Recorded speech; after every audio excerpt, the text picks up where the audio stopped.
conmemoración del Día Mundial del SIDA con el lema Solidaridad Global, Responsabilidad Compartida.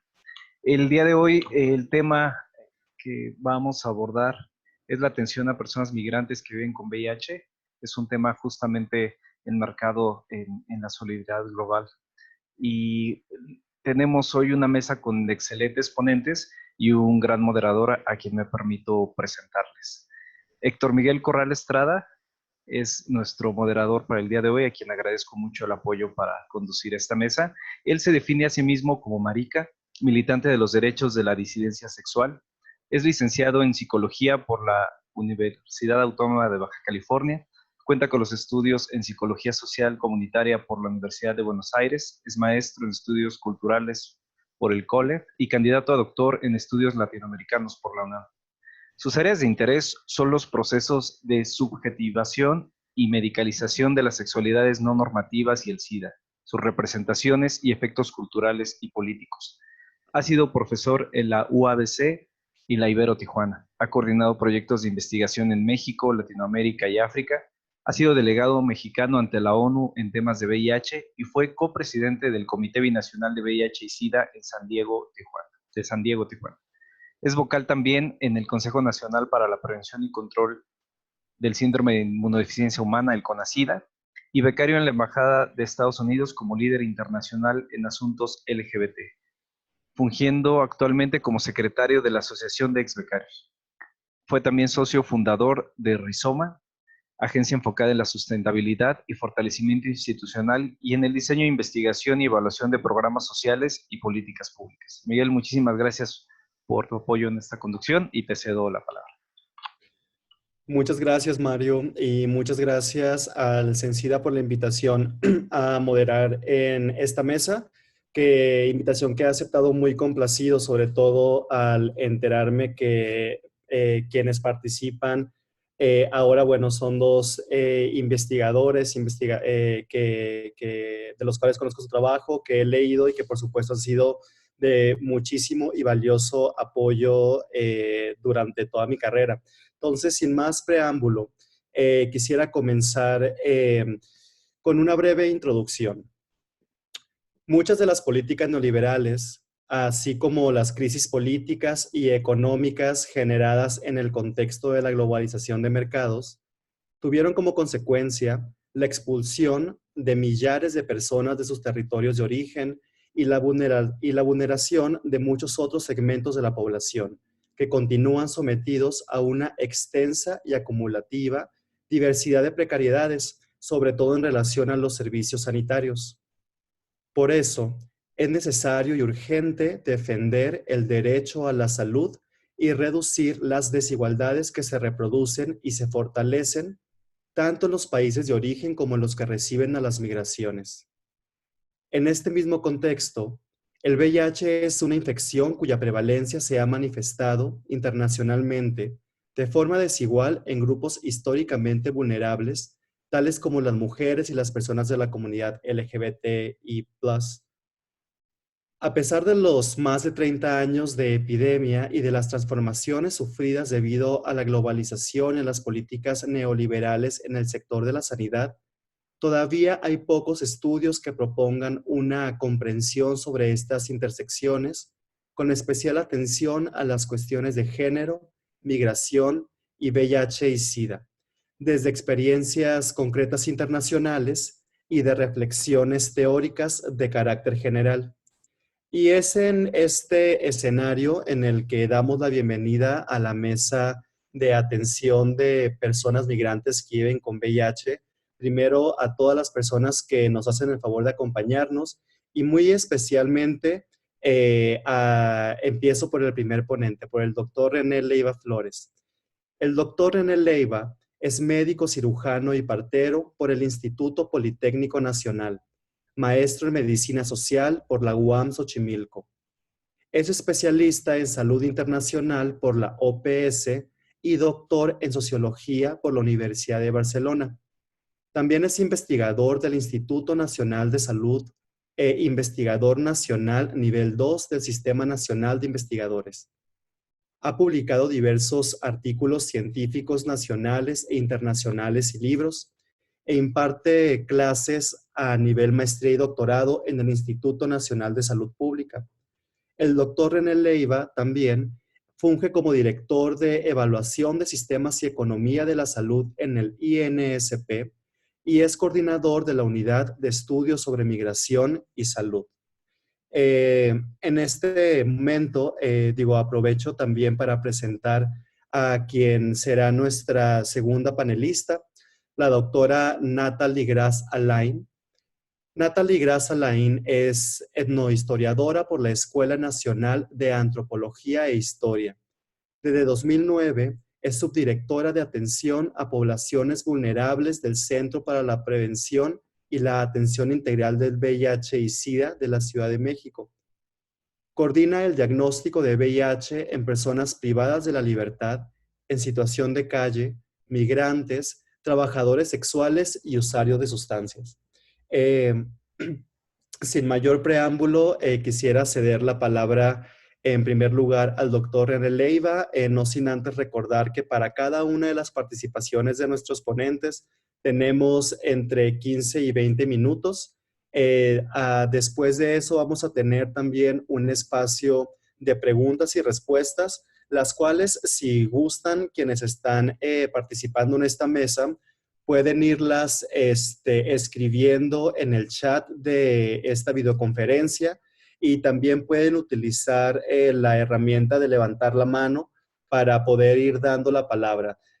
Si se les dificulta o se les complica utilizar la herramienta, levantar la mano, de igual manera en el chat pueden escribir que quieren tomar la palabra y con gusto se la cederé. Y ahora sí, sin más preámbulo, le doy la bienvenida al doctor René Leiva Flores. Por favor, doctor, muchas gracias. Muchísimas gracias, Miguel, por tu generosa presentación y también agradezco a los colegas de Censida que siempre han estado impulsando este tipo de diálogos y de colaboraciones para entender mejor la epidemia, pero también para facilitar y desarrollar la respuesta. Voy a subir una presentación breve sobre este tema. Espero que se está viendo ya. Sí, se puede ver, doctor. Perfecto. Entonces, este es un trabajo que hemos desarrollado durante un buen tiempo ya y que tiene que ver justamente con el tema de derecho a la salud en un marco realmente complejo, que es el mexicano, y que tiene que dialogar con países también asimétricos social, económicamente, en donde la movilidad de las poblaciones encuentra importantes barreras jurídico-legales, socioculturales y económicas que ponen en riesgo la salud de ellos mismos, ¿no? En este caso particular de los migrantes LGTBI+, como bien señalas, y quisiéramos hacer como un reconocimiento también de las instituciones a nivel local en todo el país, en particular en las zonas fronterizas, en los lugares de tránsito, en donde se tiene que brindar atención a esta población que está en tránsito por México también. En particular, son relevantes las organizaciones de la sociedad civil que han generado una respuesta significativa para construir lo que hoy conocemos como derecho a la salud en México.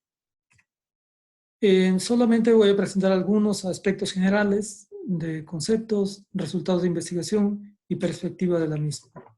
Y lo primero que quisiera señalar es que en el contexto migratorio hay fronteras, pero no para todos. Y el mundo se extiende de forma desigual, el mundo contemporáneo. Vean ustedes una cita de Ovidio del año 43 que se refiere 43 antes de Cristo, que se refiere justamente a estos límites marcados por los otros para los otros, ¿no? Entonces a los otros pueblos le han dado un territorio limitado, pero Roma y el mundo tienen la misma extensión. En la actualidad, el mundo contemporáneo, 2000 años después y un poco más, genera exactamente la misma imagen que en el año 43 antes de Cristo. Y en este marco, las dinámicas poblacionales han estado presentes, ahora fotografiadas, ahora en imágenes, ahora en conglomerados de poblaciones expulsadas de sus lugares de origen que buscan condiciones diferentes de vida, aspirando a ser mejores. Y en este contexto también se enfrentan a situaciones graves que ponen también en riesgo la vida. Esta imagen que se generó en el 2018 en el puente fronterizo México-Guatemala, en la ciudad de Tecunumán y Ciudad Hidalgo, México, realmente es una imagen devastadora, pero que se replica en diferentes lugares del mundo. Inimaginable en este momento de pandemia, pero es uno de los retos significativos que está potencialmente presentes y que en uno u otro momento puede reemerger estas imágenes. La otra es esta imagen que señala, bueno, no soy racista, pero no los quiero aquí, ¿no? Y esta también es una imagen que se presenta para un país, pero que está presente en todos, prácticamente todos los países del mundo. El tema del racismo y la discriminación es un tema presente que marca diferencias sustantivas en las relaciones sociales contemporáneas. ¿Quiénes son los sin fronteras? Las mercancías. Y Ovidio ya lo señalaba, esta es la nueva Roma también, que está presente a nivel global y para los cuales no hay fronteras.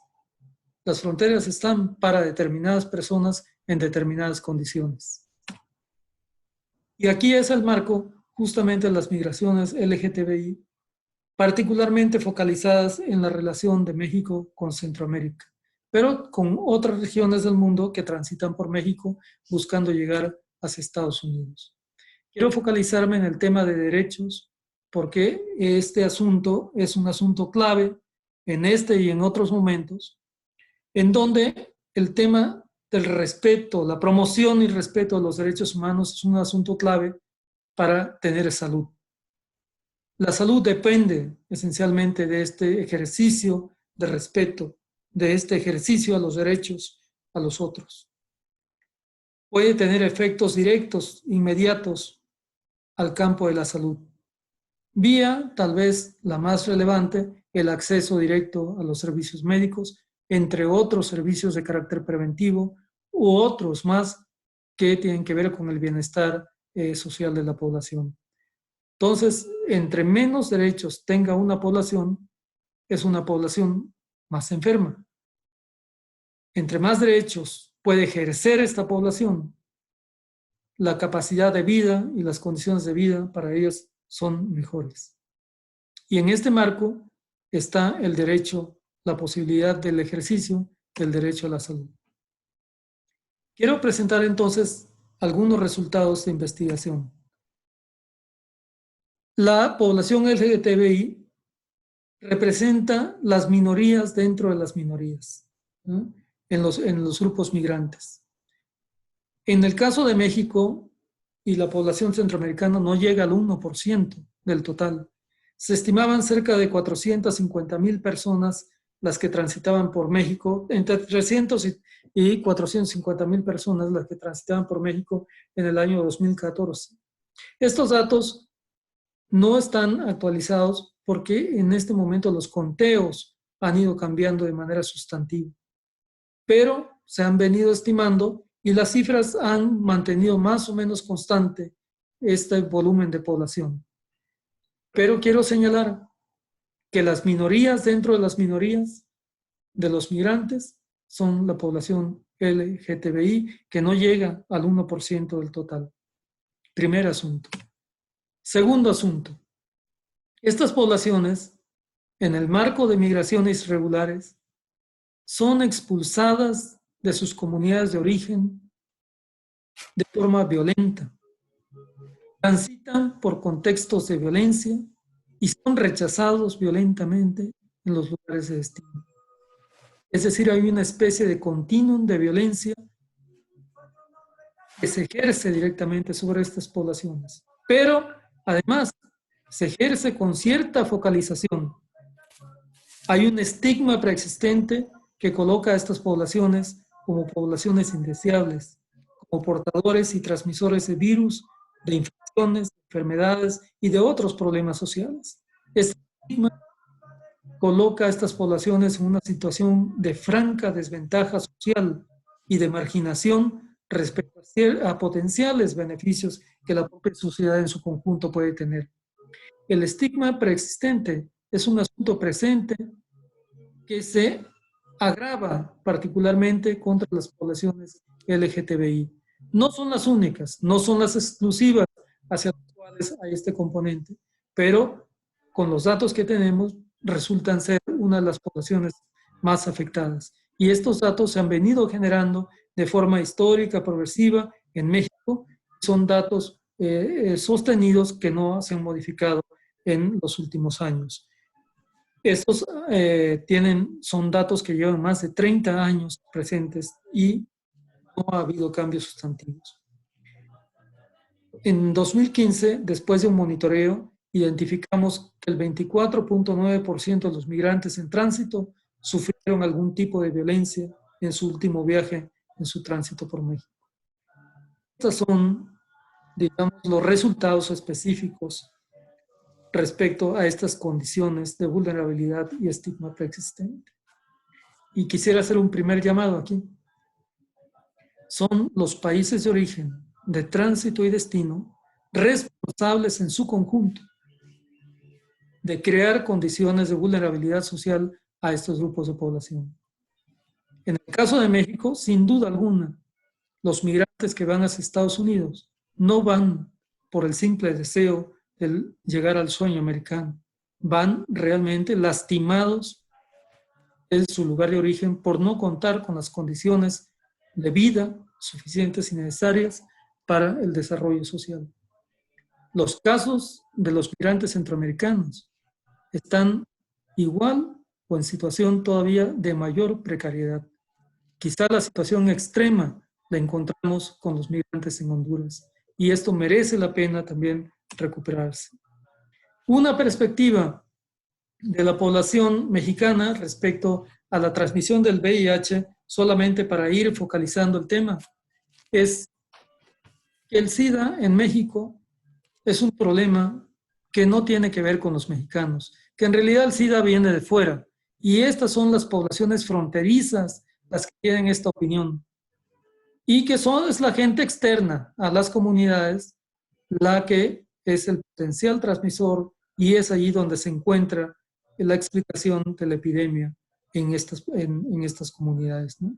De hecho, ubican como potenciales transmisores a los migrantes, a las trabajadoras sexuales, a los traileros, a homosexuales, a soldados que en su conjunto no los reconocen como población de su comunidad y sobre las cuales hay expresiones claras de rechazo social hacia ellos. Pero este rechazo social no solamente es hablado, sino también tiene efectos importantes en términos de violencia ejercida contra ellos. En los análisis que hemos realizado durante varios años en poblaciones en tránsito por México, vemos una focalización de la violencia general hacia la población LGTBI. Miren ustedes, la violencia general, casi el 60% de los migrantes LGTBI reportan haber sufrido algún tipo de violencia en su tránsito por México. Esto es diferencial respecto a los hombres y mujeres migrantes por México. El tema de la violación sexual, que está marcado en rojo, es un asunto también diferencial respecto al resto de los migrantes. La población LGTBI sufre de consecuencias gravísimas de violación sexual, diferenciales respecto a hombres y respecto a mujeres. Y finalmente, las relaciones debidas al sexo transaccional en una condición de desventaja, de franca desventaja social, nuevamente la población LGTBI es la más agredida y violentada en su tránsito por México, con diferencias significativas respecto a hombres y mujeres. El tema del VIH, una situación que se enmarcó durante muchos años bajo un área de estigma, colocando a los migrantes como si ellos trajeran la epidemia justamente, como lo decían los ciudadanos de las fronteras en México, si ellos trajeran la epidemia a México y que fueran un riesgo para los mexicanos y para la gente en Estados Unidos. Los datos que tenemos nuevamente muestran diferencias sustantivas entre la población. Esta es la epidemia que se vive en América Latina, la cual no es diferente de la de México. Y la prevalencia que se observa entre los migrantes nuevamente muestra las características de la epidemia, la cual coloca a la población LGTBI como la población más afectada, pero esta es una condición interesante que tampoco está diseminando la epidemia de VIH por México y mucho menos por Estados Unidos. Son prevalencias que se tienen semejantes a sus países de origen y semejantes también a las observadas en México. ¿Cuál es la respuesta que hemos, y solamente voy a acortar aquí al 2014 y 2018? Es una respuesta muy compleja. Vean ustedes, en 2014, el 28 de diciembre, hay un comunicado de lo que entonces se llamaba Seguro Popular, ¿no? Es una fecha simbólica en México, es el Día de los Inocentes, ¿no? Y pareciera que nos jugaron una broma con el comunicado. Nosotros no lo podíamos creer que habían señalado esto en términos de que para los migrantes en tránsito tenían 90 días de cobertura de Seguro Popular. No sabíamos si aplaudir o llorar, pero esta cosa comenzamos a analizar en términos jurídicos legales y representaba una clara violación a las leyes de aquel entonces constitucionales. ¿Qué pasaba en los servicios de salud? Vean ustedes la complejidad que tenía la población migrante con VIH para acceder al sistema de salud en México. Identificamos por lo menos estas 5 rutas administrativas en donde los proveedores de servicios de salud buscaban de qué manera le daban la vuelta a este asunto. El Programa Nacional de SIDA se colocó siempre de manera favorable a buscar mecanismos que generaran la cobertura a la población migrante con VIH. La Ciudad de México, de hecho, el programa de VIH de la Ciudad de México, creó una clínica, un área de la clínica La Condesa especializada a través de un programa que de manera como muy importante fue liderada en la clínica para tratar de responder a las necesidades de la población migrante con VIH. Esto a pesar de la normativa del Seguro Popular. Los proveedores, bueno, y aquí quiero resaltar el papel de Natalie, que vamos a compartir esta mesa. Natalie fue una de las promotoras también, junto con la doctora Andrea y el conjunto de colegas, Andrea González de la Clínica La Condesa, de este proyecto. Los tomadores de decisiones fueron siempre a favor de buscar de qué manera se resolvía los obstáculos administrativos que se puso a través del Seguro Popular para contar con el tratamiento. Ellos veían cómo resolver, pero ustedes todos los mecanismos que tenían que saltar como barreras para llegar a una persona migrante, asegurarle el tratamiento a pesar de la normatividad del Seguro Popular. Algunos testimonios de los proveedores se los muestro aquí, y una pestaña del Salvador podían registrar, y entonces nos damos chance de tratamiento sin póliza, sin nada, ¿eh? Pero también el problema de las mujeres embarazadas era un reto significativo, porque se le daban la cobertura en el primer trimestre del embarazo, entonces para la hora del parto ya no tenía cobertura de Seguro Popular, y allí entonces también el tema de buscar de qué manera se le hace para darle la vuelta y brindar atención a esta población. Estos fueron los grandes retos que se llevaron a la Comisión Nacional de Derechos Humanos, el Seguro Popular, en un diálogo que hubo también con la doctora Patricia Uribe, que en ese entonces estaba como directora de Sencida, y se colocó este tema como un tema eje central en donde la promoción, el respeto a los derechos debería de cumplirse en México. A pesar de todos los esfuerzos en ese momento, no se pudo lograr. ¿Cuáles eran las recomendaciones de aquel momento? Que se hizo a través de Sencida, en el grupo que se estuvo coordinando, es desvincular la afiliación del Seguro Popular al estatus migratorio, afiliar con vigencia de 1 año, igual que los mexicanos, ajustar los sistemas de información del Seguro Popular y de VIH que permita establecer algunos costos porque estaban sobremagnificando que los migrantes iban a llevar a la quiebra al fondo de gastos catastróficos, y diseminar la información a los funcionarios sobre la afiliación de migrantes al Seguro Popular. Para 2019, con el cambio de gobierno, hay unas reformas en la Ley General de Salud y no sé si la conocen en este momento. Estas reformas cambian el panorama jurídico legal. Les recomiendo que las revisen y quiero focalizar en 3 grandes áreas. Uno, relacionada con la prestación gratuita de servicios de salud, en donde cambia el perfil completamente para el acceso a los servicios de salud en México de parte de la población.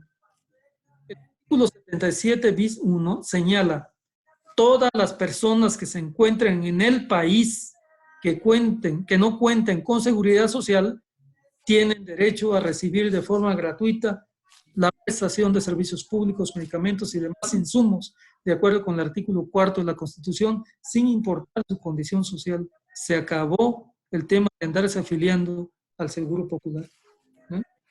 Esta es una parte significativa que cambia las reglas de operación de los servicios de salud en México. El hecho simple y no tan simple a veces de estar en México, accede legalmente, la persona tiene derecho a acceder a las instituciones de salud. La otra reforma está en el artículo 77 bis 2, en donde señala qué es eso de protección gratuita y incluye servicios de salud, medicamentos y demás insumos provistos por la Secretaría de Salud, sus entidades agrupadas y las entidades federativas. Es decir, hay marcos de responsabilidad para los gobiernos nacionales y para los gobiernos estatales también. E incluye el Instituto de Salud para el Bienestar para organizar las acciones de prestación gratuita de estos servicios y el financiamiento de los mismos. Y la tercera es el alcance de esto. Y aquí coloca el tema de que ser persona que se encuentra en territorio nacional, punto, se acabó. No tengan derechohabiencia a la seguridad social, contar con la clave única de registro de población o, en caso de no contar con dicha clave, presentar cualquier papel, pues, y se acabó. Esta es una parte significativa porque muchas personas no traen papeles al momento de transitar por México. Y ese es uno de los datos que hemos dialogado ya con el Instituto del Bienestar y se ha colocado también este tema y dijeron, bueno, pues cualquier papel, o sea, no pasa absolutamente nada, la gente ya está en territorio nacional y tiene que tener acceso a los servicios de salud y en este caso particular la cobertura para el tema de la detección, prevención o manejo de las consecuencias del VIH en México. ¿En qué estamos en este momento? El asunto de implementación, ¿sí? Es decir, ¿qué se sabe de estos cambios? ¿Cómo se están operando? ¿Qué facilidades hay para los proveedores de los servicios para actuar conforme al derecho? ¿Qué retos se enfrenta la población migrante para el ejercicio del derecho a la salud? Me parece que son los asuntos significativos y en particular para la población LGTBI de asegurar en este momento el acceso a los servicios de salud preventivos, de atención de primer nivel, pero también de atención de alta complejidad en clínicas y hospitales. Con esto me quedaría, compañeros, y ven ustedes también desde el 2014 una red de migración y salud y derechos humanos que fue promovida por las propias instituciones de salud y por organizaciones de la sociedad civil que está funcionando todavía y que responde a estas situaciones de crisis en los estados de Chiapas, Tabasco y Oaxaca, y es parte del reconocimiento de este grupo de trabajadores de la salud y de la sociedad civil de forma conjunta para responder a un problema tan complejo como es el tema de la migración y salud. Muchísimas gracias, compañeros.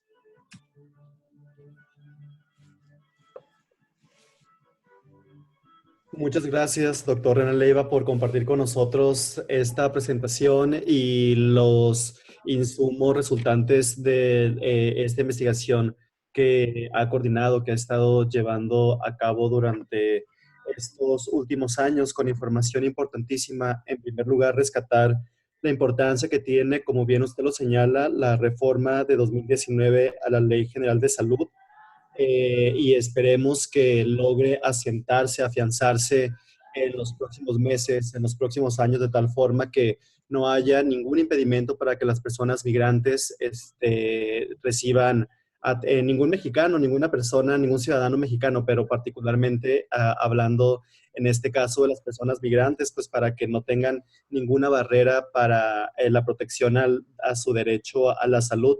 Y preocupa también, por supuesto, que dentro de las poblaciones migrantes, de las poblaciones en tránsito, sean las poblaciones LGBTI quienes se encuentran en mayor grado de vulnerabilidad. Y también usted lo mencionaba, pareciera que se repite un patrón de estigma, discriminación, de incidencia del VIH en la población LGBT y plus migrante, al igual que lo vemos con la población LGBTI, en este caso en particular en la población mexicana. Pero sin mayor preámbulo, quisiera aprovechar la presencia de la doctora Nathalie Gras Alain para que nos haga el honor de comenzar con su presentación. Por favor, doctora. Hola, buenas tardes. ¿Me escuchan bien? Voy a dejar de compartir. Sí, la escuchamos bien, doctora. Perfecto. Voy a poner algunas diapositivas. Muchísimas gracias al CENSIDA por la invitación. Creo que el doctor René Leiva ya nos dio un panorama sumamente rico e interesante sobre la problemática de la migración y sobre el tema en particular de la atención del VIH. No sé cómo andamos de tiempo. Quería preguntar eso. Entiendo que ya seremos solamente 2 presentadores. Entonces, sí, perdón, doctora. Sí, serán 2 presentadores, usted y el doctor Leiva, y tiene usted entre 15 y 20 minutos. Bueno, 15 minutos, porque queremos dejar también tiempo para preguntas, por favor. Perfecto. Entonces, bueno, me voy a ir un poquito rápido, sobre todo tomando en cuenta la presentación anterior. Como mencionó el doctor René Leiva, desde la Clínica Condesa iniciamos un programa al cual le pusimos Programa Clínica Santuario a principios del 2017. Este programa pues nació de la, pues digamos, de la coyuntura política que había en ese momento sobre la migración y muy ligado al seguro popular que ya el doctor explicó, ¿no? Cuáles eran los obstáculos en aquel momento.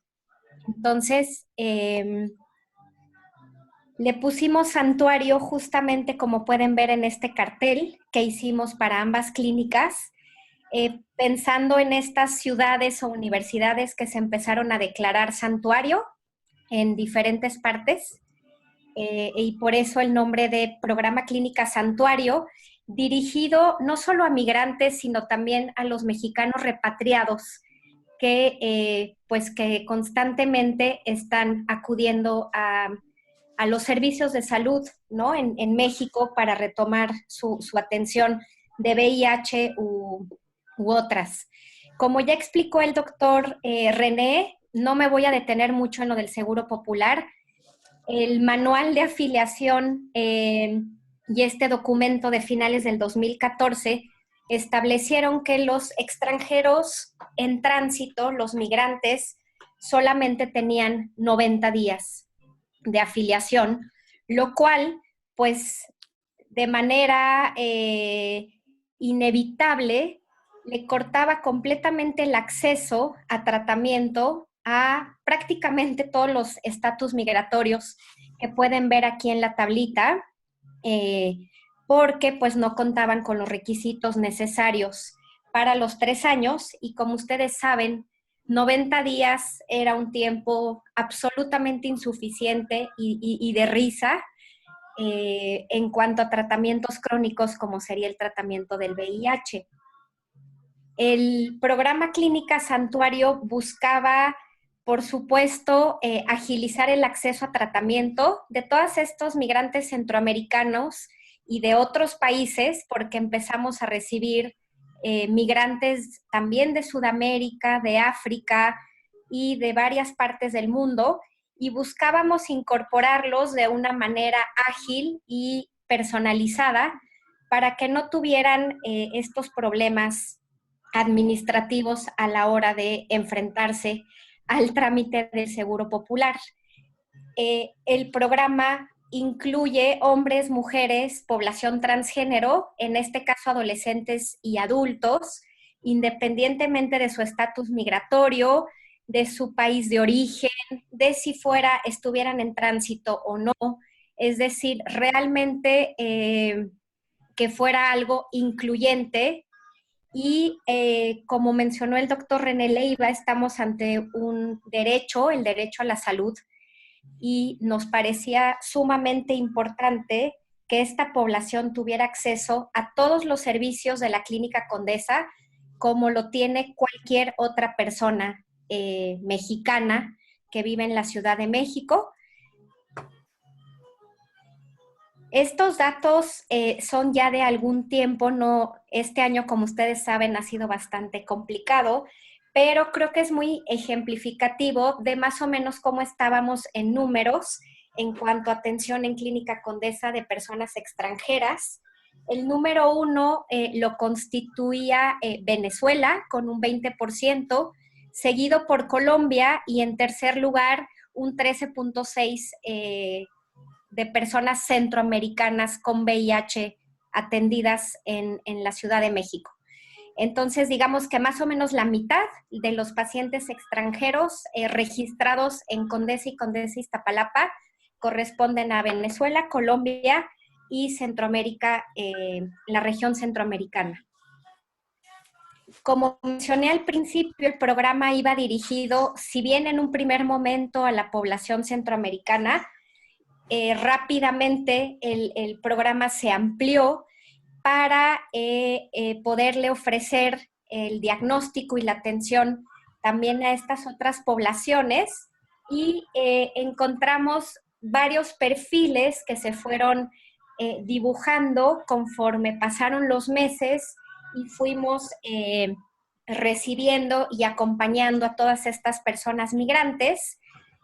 Un primer grupo sería el grupo de personas centroamericanas que, como bien mencionó el doctor Leiva, vienen huyendo de contextos de violencia y que se enfrentan especialmente a contextos de estigma y discriminación, en especial la población LGBTI. Muchas veces con pocas redes de apoyo, llegan en autobús, en balsa, en tren, caminando, y sufren una serie de violencias también durante el trayecto. Después tendríamos el grupo de población sudamericana en general, que también acude con nosotros. Ay, sí, porque ayer casi no hice nada. Y el grupo de... Que la interrumpa, le pido una disculpa solo para recordar a quienes participan en esta videoconferencia si pueden apagar sus micrófonos, por favor. Gracias. Gracias, doctora. El grupo de personas sudamericanas de diferentes países de Sudamérica, que suelen contar con más redes de apoyo a diferencia de la población centroamericana, y sí quisimos poner como grupo específico el grupo de Venezuela, que como ustedes saben están llegando en un número importante a México, dada la crisis política y económica que están viviendo en su país.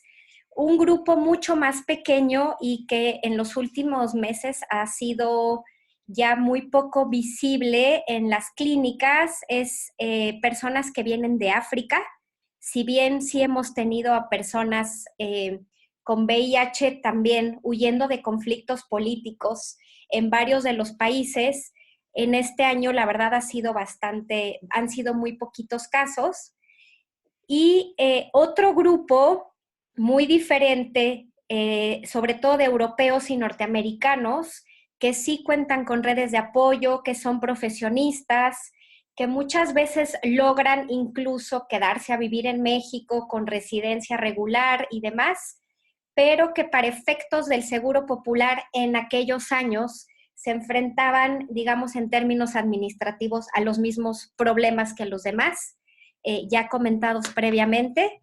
Y por último, los repatriados que retornan a México y que muchas veces se encuentran sin documentos, que además se encuentran en un contexto de choque cultural muy fuerte, porque muchos de ellos vivieron prácticamente toda su vida o muchísimos años en Estados Unidos, y bueno, volver a México pues tiene retos propios y muy complicados para esta población. Estos datos de ONU-SIDA, solamente para recordar y en seguimiento a lo que dijo el doctor René Leiva, pues que la migración coloca a las personas en una mayor vulnerabilidad para adquirir la infección por VIH, por lo cual es una población clave y una población que requiere de esfuerzos específicos para su atención. La población hondureña, en el caso de México, ha estado por los últimos años, por lo menos del 2013 al 2017, es el número 1, digamos, de personas que solicitan asilo en México. Este año las cosas han cambiado. Como ustedes saben, los procesos migratorios son sumamente dinámicos y ahorita tenemos otras nacionalidades que encabezan la lista, pero bueno, Honduras sigue estando entre los primeros lugares. No me voy a detener en esta diapositiva porque es del doctor Leiva y creo que ya nos explicó muy bien los datos. Y como parte de este programa Clínica Santuario, además de la parte directamente relacionada con el diagnóstico y la atención de VIH, nos dimos cuenta que era muy importante el trabajo en red y poder trabajar con otras instituciones, con albergues, con organizaciones de la sociedad civil, para poderle dar mucha más información y poder referir a las personas con VIH que nos llegaban a la Condesa, o en el caso de los albergues, ellos podernos referir a las personas. Y por eso es que creamos con el ACNUR y varias organizaciones de la sociedad civil este mapa de servicios, no solo de servicios de salud, sino también de justicia, legales, de alimentación, de hospedaje para personas migrantes. Este mapa está disponible para estas personas y ha funcionado muy bien este trabajo en red a partir de esta mesa que consolidó ACNUR, precisamente pues al mismo tiempo más o menos que la creación del programa. Y yo ayer tuve el gusto de estar en un conversatorio también sobre el tema de migrantes, y justamente Sofía del ACNUR decía que tendríamos que dejar de ver a las personas migrantes como sujetos de asistencia y verlas como sujetos de derechos. Y creo que esto es algo muy importante que tendríamos que pues tener en mente permanentemente a la hora de hacer políticas públicas. Y sobre todo, no quiero redundar en lo del Seguro Popular, pero como mencionó el doctor Leiva, El Seguro Popular dejó fuera no solamente a los migrantes, sino a muchas otras poblaciones, por ejemplo, las personas en situación de calle, que tampoco cuentan con documentos, o las personas privadas de la libertad. Es decir, los reglamentos y los manuales de operación muchas veces, como en este caso, son anticonstitucionales, porque por un lado tenemos la Constitución mexicana, la Constitución de la Ciudad de México y todo un aparato legal en donde está claro que las personas que están en territorio nacional tienen una serie de derechos, incluido el derecho a la salud, pero a la hora a la que esto se operativiza y se aterriza en la práctica y en el día a día en las instituciones y en los programas, pues resulta que estos programas ya no incorporan a todas estas poblaciones que requieren servicios, y en particular aquí estamos hablando del tratamiento antirretroviral. Entonces sí me parece fundamental el que ya no exista la póliza del Seguro Popular desde el 1 de enero de este año. Me parece que es un avance muy importante, como lo señaló el doctor Leiva, y creo que hay todavía muchísimos retos con esta población.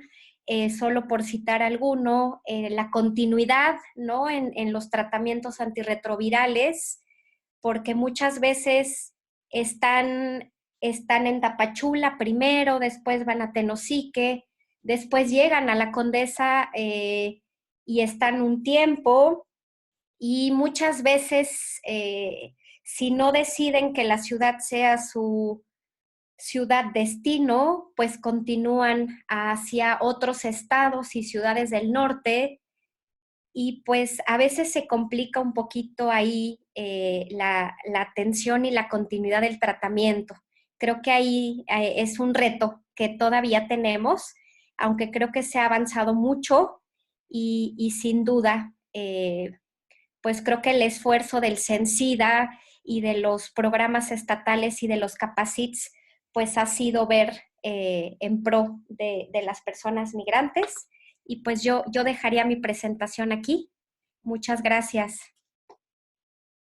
Perfecto, doctora. Muchas gracias por su valiosa presentación y rescato particularmente el tema de las poblaciones repatriadas, como usted bien comenta. Bueno, en Tijuana, yo soy de Tijuana y muchos años trabajé con población migrante también allá en la frontera norte, y algo que sabemos y recuerdo muy bien, una experiencia particular que me llamaba mucho la atención, es cómo por la frontera de Tijuana son deportadas personas de diferentes nacionalidades de Centroamérica y de Sudamérica, y eso complica la situación para ellas, pues porque no tienen documentos de identificación, no tienen tampoco redes de apoyo, ningún tipo de vínculo, y llegan como a una especie de intemperie a la ciudad, en una desprotección grandísima durante un tiempo.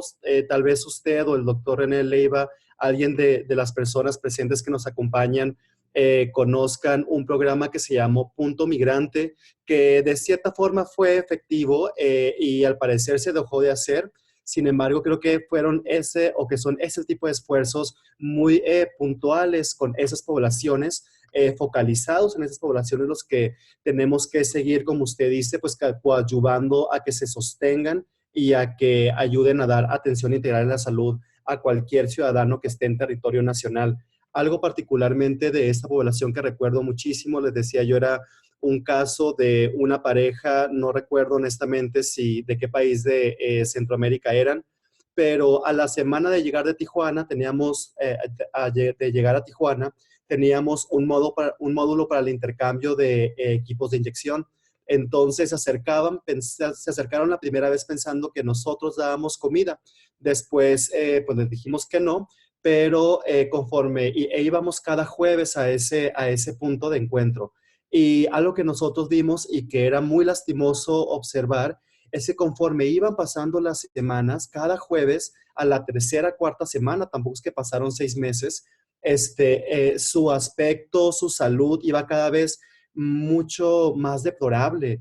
Y al final de cuentas, o de las últimas veces que me tocó encontrarme con esta pareja de personas centroamericanos, un chico y una chica, muy jóvenes, también habría que decirlo, ya empezaron a usar heroína y nos comentaban que era justamente porque pues no querían sentir hambre. Entonces, por contar solamente una experiencia de miles y miles que abaten cotidianamente a las personas migrantes. Doctor, agradezco mucho su participación y en este momento abro un espacio para hacer 2 o 3 preguntas a nuestros panelistas. Así es que si alguien entre las y los aquí presentes quisiera tomar la palabra, por favor, les invito a que lo hagan.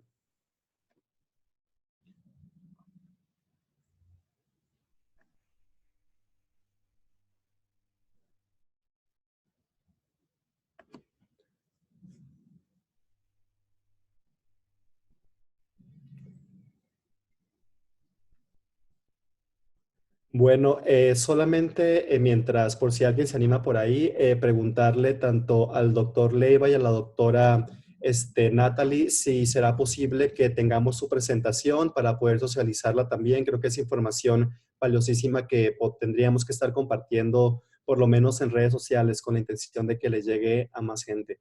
Em, ¿Alguna duda, alguna pregunta, algún comentario por parte de las y los participantes en esta videoconferencia? Bueno, entonces, también tomando en cuenta que ya estamos justamente en el tiempo, no nos queda más que agradecer el esfuerzo, el entusiasmo por participar en esta mesa virtual de atención de personas migrantes que viven con VIH. Agradecer, por supuesto, a la doctora Natalie y al doctor René Leiva por sus valiosas aportaciones y por el trabajo tan comprometido, social y políticamente comprometido que han llevado a cabo durante su carrera. Y también, por supuesto, agradecer al Centro Nacional de SIDA por esta invitación, por convocarnos para tratar un tema que es por demás importante y también urgente. Y por mi parte sería todo. Agradezco muchísimo y les deseo que tengan muy buenas tardes. Que estén bien. Adiós. Adiós, hasta luego. Muchas gracias. Hasta luego Gracias. y un abrazo. Salud.